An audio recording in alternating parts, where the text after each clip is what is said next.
নবী করিম সাল্লাল্লাহু আলাইহি সাল্লাম সহ প্রায় ১০০ লক্ষ পয়গম্বর পৃথিবীর জমিনে আল্লাহ তাওহীদের কালিমা প্রচার এবং প্রসার করার উদ্দেশ্যে আল্লাহ সুবহানাহু ওয়া তাআলা প্রেরণ করেছিলেন।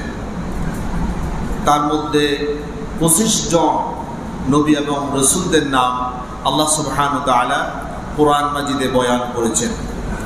এই ২৫ জন নবী আল্লাহর কাছে সবচাইতে প্রিয়। ওনাদেরকে আল্লাহ সুবহানাহু ওয়া তাআলা যখন সম্বোধন করার প্রয়োজন মনে করেছেন অথবা আল্লাহ সুবহানাহু ওয়া তাআলা তাদেরকে ডাকার ইচ্ছা পোষণ করেছেন, তখন প্রত্যেকের নাম ধরে ধরে ডেকেছেন। আর এটাই স্বাভাবিক।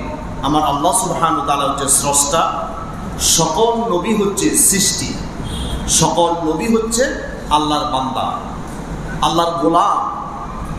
আমরা কালিমায়ে শাহাদাত যখন পড়ি